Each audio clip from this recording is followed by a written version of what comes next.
And we've been building this soil up for several years now too. I think we better go to 32 or 34 just because deer damage. Yeah, 29, maybe we'll go up a little bit. I got 25 on the drive. On the drive on top. And the 23 on the driven. Yeah. All right. That's not that tight. That thing should go over farther. Sometimes this will come loose and you can slide that thing further. Yeah, okay. You know, every year when planting season rolls around, I get just as excited basically as you do for hunting season. I just can't wait to get back in the tractors. It's just the beginning of the hunting season for me. In Illinois, it's been a big challenge because when we got the place, there was no food on it. It was just grass fields. They needed a lot of fertilizer, a lot of lime, and a lot of work to get those grass fields into crop fields, trying to bring that pH up. It's coming along. We're in like the third year now. We're getting the soils right and getting the food plots in. I'm excited to see how it goes this year. So you just drive your boundaries and set it up. That's the way you would normally, like at home and stuff, we'll put that boundary in. A lot of times you trust it, but even at home, I just usually just start a new one. Don't keep the old boundaries in there. Like the last two ones aren't planting right here, and it's like, well, now you're not gonna have any corn right there because it's shut off because it was outside of the boundary, you know. Farming has come such a long way. When I first moved to Iowa, I did my first fields basically with a lawnmower. You know, now where technology has come, especially for me with the Ag Leader, every field is perfect, cover every square inch and nothing's overlapped. You save so much money on fertilizer and spraying and everything else. Technology has made farming so much more enjoyable and effective.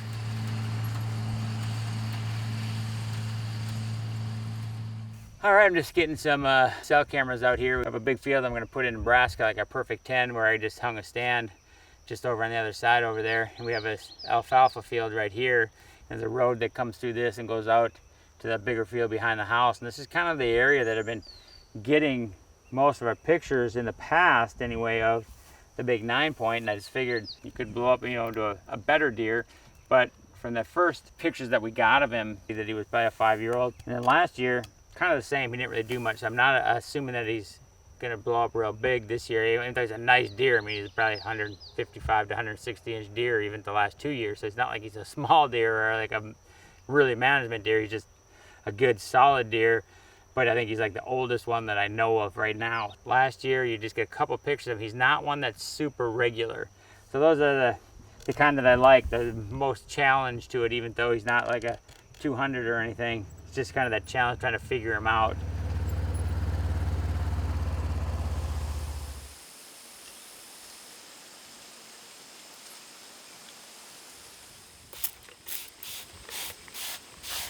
November 6th, it feels like it. July 6th, it's like almost 80 degrees out, but I'm still excited about it. This is my first day sitting in the stand in Illinois on our farm down here this year. I got this big, it was a 9 the last 2 years, a big 10 right now.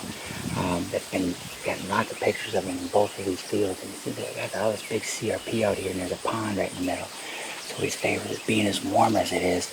You know, if I was a big buck, I'd be laying in the shade out in that grass, getting some breeze, passing with that pond right there. So we can see all this stuff, you know, with binoculars. I can just see him chasing through this CRP and rattle him in. It's kind of like an ideal spot that you always look for in the rut. If it was 50 degrees cooler and a frosty morning, you see him just chasing those through that and rattle them in, coming across in here, the decoy or something. But, oh well, at least we're in a stand, right? All right, well, let's see if we can get some out here.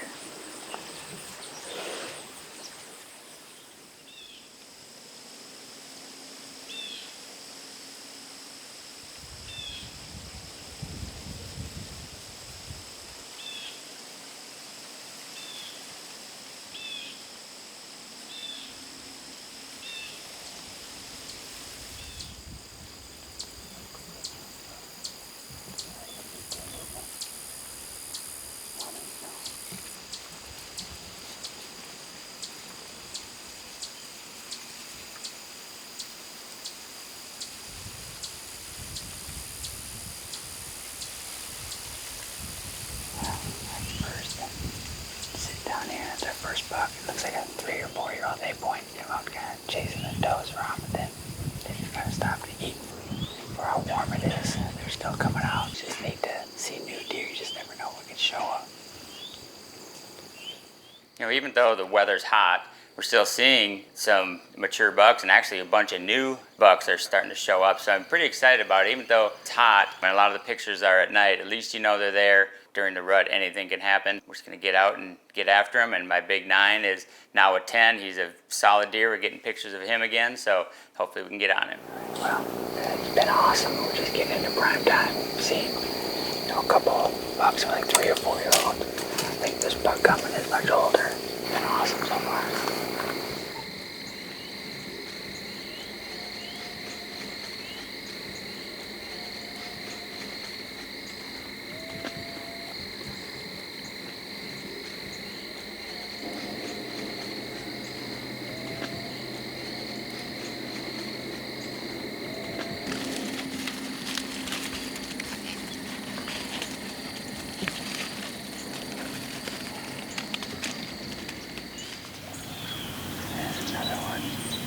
There's the 8 from last night. It's all 3 kind of walking into the same spot. The bigger gate is off to the left. You're right around the pond.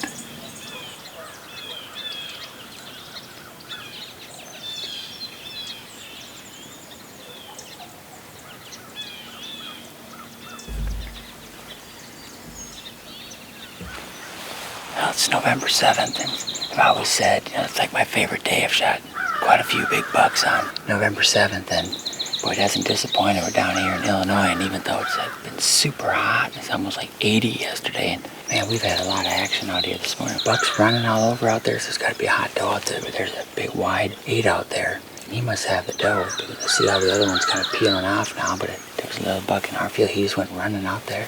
It's awesome to see those white racks going down through there this morning.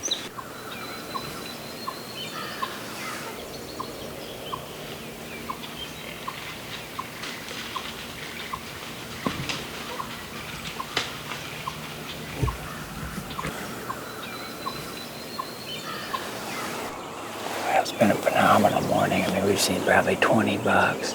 2 big ones, especially the big 10 that I've been looking for. He's been here since we bought it. He was a 9. We saw him this morning here. We crossed that little fruit plot, and last time we saw him, he was walking that way towards that little pond out there, and we was losing him in that CRP. George and I will get down here. We'll get a stand either. There's a big oak right in front of that CRP, or maybe in the tree line over there. Probably pop something up for tonight and catch him coming back down. But it's been a fun morning, man. It's awesome. And all these bucks, when they're running all day like this, and that rut's not going to stop, it's still going. Any movement during the day, they're going to want to hit this water. So it seemed like this morning, that's where they were all kind of around this water and in this CRP. So move the stand, set up, it's awesome. We can see that fruit plot, we can see the fruit plot over there. I can see the road all up to the corn where I shot a buck a couple of years ago. So many of them walked in off this road. So, this seems to be the hub of all the activity. At least it was this morning, so hopefully it will continue tonight and the rest of this week while we're here, because this is going to be a money spot.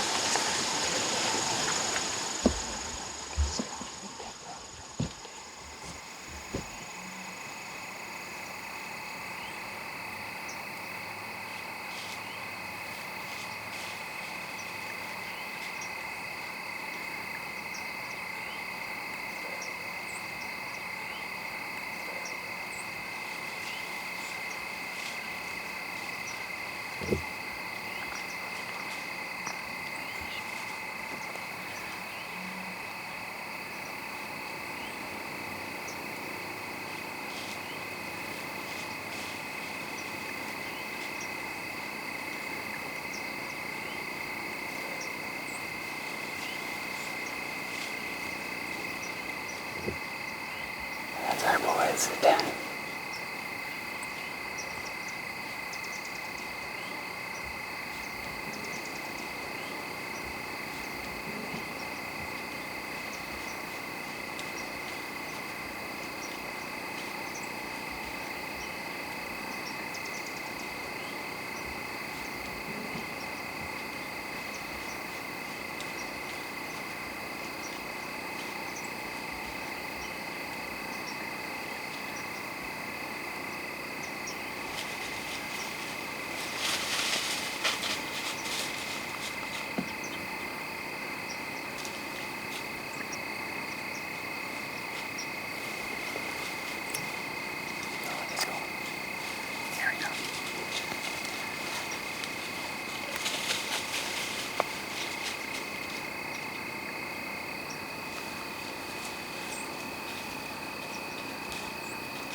believe the way that happened. We saw that buck this morning, and he was going down this tree row right here. I mean, I didn't think he'd show up right here. I figured maybe we would see him chasing does someplace.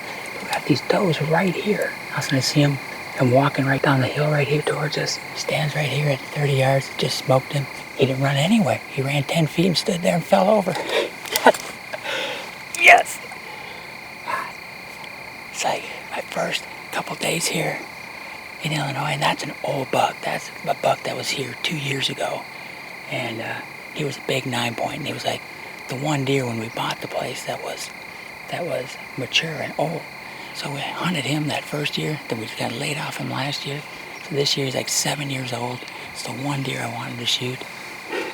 He's literally laying in the ditch right there. Tell ya, that again is what you like to see. Take a look at that. That's a brand new Rage Tri-Pan, no collar.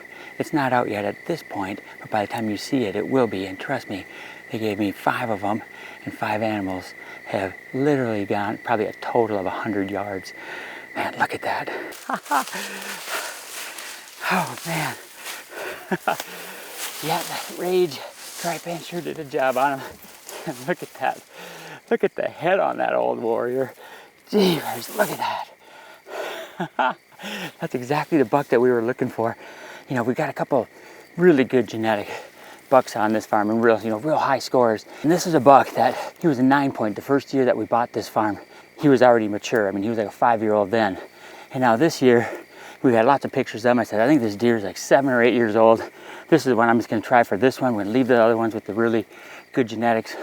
I've already had a most fantastic whitetail season of my life. You know, not expecting a whole bunch down here in Illinois. I was thinking it's gonna take me a couple weeks maybe to catch up with that deer and to shoot him basically on my second day. One of my best whitetail seasons ever. And here, just talking about November 7th, it's like my favorite day of the year for the rut. And I shoot the old warrior that we're looking for here in Illinois. Look at that.